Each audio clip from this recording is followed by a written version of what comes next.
Good morning and welcome. I'm Dr. Cynthia Spears, President of Rhodes State College. As you know, due to COVID-19, we were unable to hold our ceremony for the groundbreaking in March, but we're very excited today to be able to do this event for you. We have people live streaming, so welcome to you and welcome to our dignitaries. I would like to acknowledge those attending in person.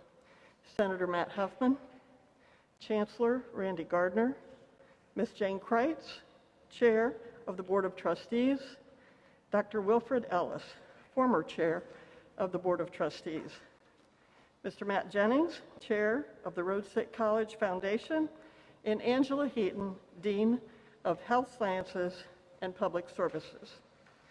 I would like to thank Munger and Associates Architects for their superb architectural expertise and ongoing direction in moving this project forward. And thanks to Speaker Company, who made it possible to arrive at this pivotal point in our construction of the center. As you all know, it's been a long time coming, and we are so glad for the diligent support from so many individuals in the college and the community. And this all started with acquiring 23 parcels in 2014. This phase of the project has been made possible through the meaningful and needed financial support from the City of Lima, the Rhodes State College Foundation, the Rhodes State College Board of Trustees, and the State of Ohio. The center is on schedule to open in June 2021. The pandemic has not slowed us down. We are full steam ahead. There's been a tremendous amount of work by faculty, staff, and administrators, the boards, and the help, as I said, from the State of Ohio. And we have had many, many college stakeholders and community members involved in this center. From the beginning of my presidency at Rhodes State College, the top priorities for this center included advancing the building and interior design, ensuring state-of-the-art equipment, technology, and high-end simulation, and enhancements to the health science curriculum, as well as ensuring that we provide through this center health clinics for the community. We engaged with Lima Memorial Hospital and Mercy Health St. Rita's, as well as many of our regional hospitals, to identify workforce needs. The associated curriculum was also developed in discussion with these entities. We are partnering now for use of the facility with the healthcare industry. We visited other university and college health science centers. We connected with engineers important to the project, and with a former Rhodes State nursing graduate who is now an associate vice chancellor at the University of Nebraska. He had a lot of expertise in design and help in building health science centers himself, so he was a great potential for us to do what we needed to do. All of these engagements were important to ensure that we focused on what we consider to be paramount details needed to deliver what is now going to be a new paradigm in teaching and learning. We will prepare new and incumbent healthcare workers with advanced knowledge and skill sets through this center. In fact, the center will be one of only 4 centers in the nation which will house 2 state-of-the-art technologies that are among the newest in anatomy and healthcare education. These technologies will greatly enhance our ability to engage in what we call interprofessional healthcare education, which is something we heard from the healthcare industry. It will have the capability to connect us to healthcare professionals, not only in Lima, but within the region and beyond. So you can imagine why Rhodes State is very proud and honored to share this event today. At this time, I would like to welcome and introduce our guest speakers. First, I welcome Lima native Senior Senator Matt Huffman. Senator Huffman is currently serving his first term in the Ohio Senate, representing the 12th Senate District which includes all of Allen, Champaign, Mercer, and Shelby counties, as well as portions of Auglaize, Darke, and Logan counties. He previously served 4 terms in the House of Representatives, the last 2 in leadership positions, including being elected by his fellow legislators to serve as the 2nd highest ranking member, Speaker pro tempore. He is a past 4th Ward Councilor for the City of Lima, as well as past President of Lima City Council. Matt has practiced law for the past 30 years in his family's private practice law firm, also in downtown Lima. Senator Huffman.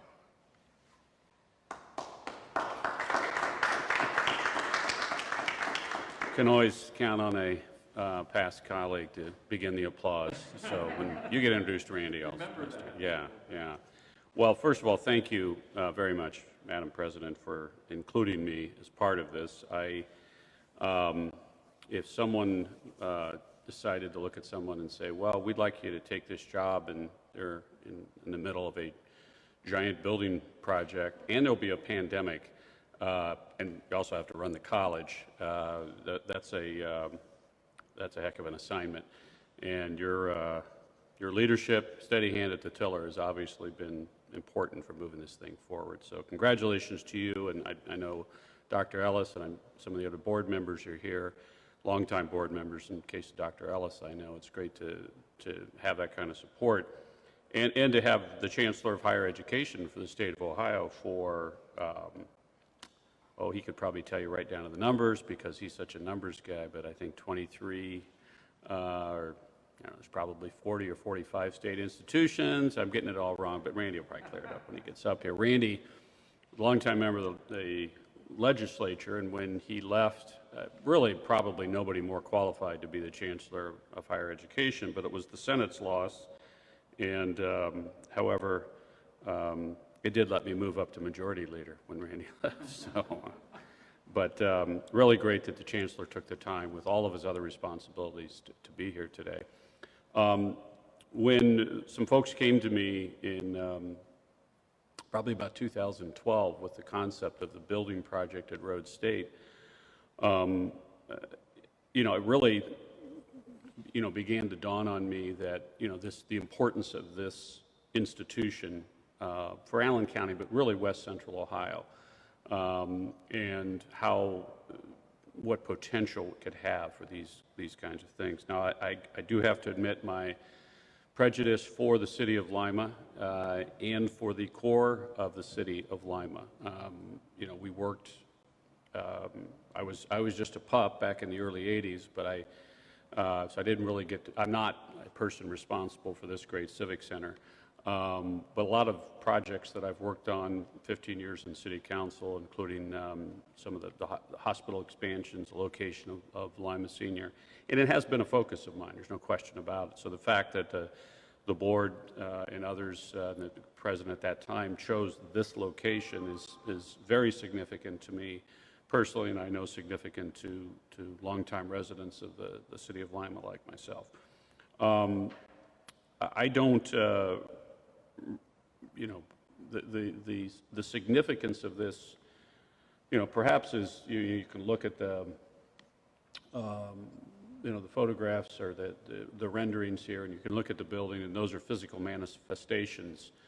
But the significance of this really is that we're beginning, and maybe the Chancellor has a different slide on this, but we're beginning really to see a transformation in higher education from you go off to college someplace and you spend a lot of money and then something else happens, maybe something good, maybe not something good, to let's train people in their hometowns with really set them up in the workplace at not the same cost. And those kinds of things I think are critical, especially in the areas that you concentrate in healthcare and those kinds of things for this. So very excited about this. I was excited 7 years ago, but seeing all that out there makes me even more excited. So thank you, Madam President, board members, for including me today, and I can't wait for a ribbon cutting here soon. So thanks very much. Thanks, everybody.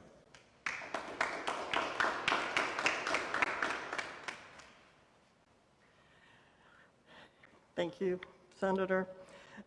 We are very glad to have all of your support, and many of us too love the city, Allen County, and the region, so thank you for attending. At this time, then I would like to welcome Mr. Randy Gardner, the Chancellor of the Ohio Department of Higher Education. Chancellor Gardner oversees and coordinates with the state's 2- and 4-year public and independent colleges and universities, as well as the Ohio Technical Centers.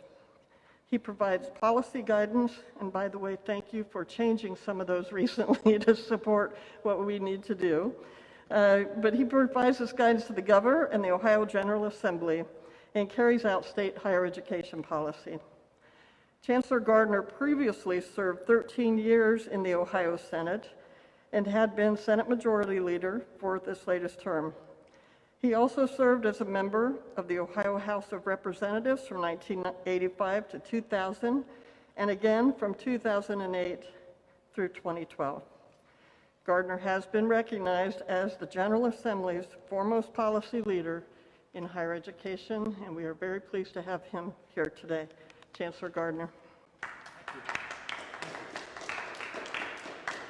I'm going to wait till I get to the podium to take my mask off to make sure people know that I did have it on, and that, in fact, I'll say this, when the President asked me to be a part of this, I said, please get approval from the Allen County Public Health Department, because that's what the governor expects us to do, and that's what it would be important for us to, and so we have done that, and you have done that certainly very well today to make sure that we're as safe as we can be, but yet celebrate what's great here in Lima, in Allen County, in West Central Ohio, but what's really a celebration of what's right about higher education in Ohio and partnerships. So I was very pleased that in 2019, after I was appointed chancellor, I decided to see Ohio and did over 100 campus visits, 74 separate colleges throughout the state and universities across the state, because I would not have been able to do that nearly to the degree in 2020. Who knew? But my last visit here, or one of my visits here, was on May 10th last year for In-Demand Jobs Week, because Rhodes State College is about in-demand jobs and about the importance of our workforce in the economy. But it's also great to be here with Matt Huffman.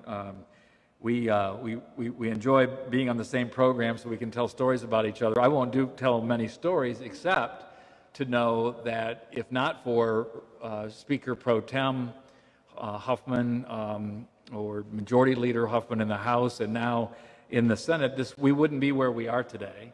And I know that personally because there were some, not everything was moving along over the last 6 years precisely as some had hoped. But it was Senator Huffman who contacted me after I was chancellor to say, I know the Department of Higher Education oversees capital spending, capital projects for higher education, including this one. Can you find out more about that, where that's at? Are there still some legal or other challenges facing this project? And we got on that within about, as I recall, about 6 hours because I wanted to make sure that the majority leader knew that we cared about his concerns, and then things started happening again, and here we are. So I'm very excited about that. And I want people in this area of the state to know also that you have a president of this college who is one of the most engaged community college, and for that matter, higher education leaders in the state. I'll give you a specific example. We established in the state budget a physician and allied health workforce task force, healthcare workforce task force, and we had one or two presidents who would actually be engaged and actually come to the meetings, not just send a representative or phone it in. And it was your president, President Spears, who was on the ground in the meetings, asking questions, engaged, looking out for the entire state, but also looking out for how we can partner and meet some of those important workforce needs right here in her community college region. So I just want to thank you for your being very diligent. I have about I don't know, 50 or 75 or 100 text messages back and forth with you. I could show as additional evidence for your engagement. And she mentioned just quickly a policy, if it wasn't for the community colleges, we would not have probably made additional flexibility rule changes just announced, 2 days ago, because she was on a conference call making sure that we provided some additional flexibility for students in College Credit Plus. It's a very important program in this state. Because of the pandemic, it hasn't been as easy to communicate with students and parents. The community colleges brought that problem to us, and within about 7 days, we changed the rules, changed the time frames, and so more students will now be engaged in that program because of leadership like President Spears and others around the state. So thank you for all of that. And here we are at really cutting-edge healthcare technology. We have alluded to by the majority leader about the numbers. We have 23 community colleges in Ohio, 14 public four-year institutions, 24 regional branch campuses of those, 54 Ohio technical centers, about 74 independent nonprofit colleges, universities, lots of activity. And what I say about all of that, I think they're all necessary. I think they're all important. But what I really appreciate about a college like Rhodes, that's just right on the ground in the forefront of healthcare technology, is that what I call Ohio's diversity of opportunity. We have more opportunity to meet the needs of a student who wants to go to a community college or be involved in a technical field, to be on the ground right now, to be helpful in the healthcare space, all the way up to major research and doctoral programs that we found are also important. In fact, we had a major company in Ohio consider leaving the state, and they indicated their number one issue was they needed more doctoral students in engineering and other areas, advanced engineering. So we need all of us. We need all of our colleges, and thank you for Rhodes State's leadership, your leadership, this community, this board that's represented here today, to really be a part of meeting the needs that are so important in Ohio. We can't afford not to have all of us working together, and so I've noticed that this kind of project really does pull people together. And so all of you, thank you. And just as we're completing our words, the sun is shining ever so brightly online. Are you responsible for that too, Senator Huffman? What are you going to say about 2 o'clock this afternoon? But again, thank you all for having me here. It's an honor to serve Governor Mike DeWine in his cabinet. It's great to be here again, and I too look forward to a official grand opening as soon as we can here in this great city.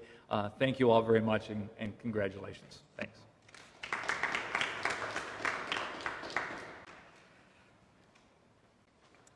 So before we move over to do the official signing, I do want to share as well that Bob Cupp, our new Speaker of the House, was not able to attend today. It's not hard to see that because there are only a few of you here, but he did send a personal message, and he said, "I am very happy that this milestone has been achieved for the new center." So I want to thank Bob for that. So as we get ready, we have hard hats over there. We're going to give you a new mask that you can wear proudly that says Rhodes State when you're not in Lima, Ohio. We do have umbrellas in the back. You're welcome to take one. We did not know what the weather was going to be like, so Matt, thank you for making sure that it was, yes. But before we move over there, and Paula Siebenek in the back in the red mask is going to lead us, I want to share what I consider to be a vital truth. And I think you both have alluded to this. But as the world and many of our communities face the consequences of this pandemic, I believe it has brought to the forefront some things that are very important to all of us. The healthcare industry and this Center for Health Science Education and Innovation become even more important to the communities that we serve. The technology that we will bring forward is far advanced from anything we have ever done, and far advanced from things that other centers have done. So thank you again from the state and from the chancellor and the board members. But I want you to know that Rhodes State will be resilient. That is what we all have to do, and that's what this pandemic has showed us. We have to be resilient in our educational delivery, in our facility development, in the healthcare services that are provided within communities in the region, and we have to be resilient in the state of Ohio. Thank you for being resilient, and thank you for being resilient as we walk through this pandemic together. So with that, thank you very much, everyone, for being here, everyone who is out there on live streaming. We are glad that you were able to join us, and now we will walk over to celebrate the signing of the beam.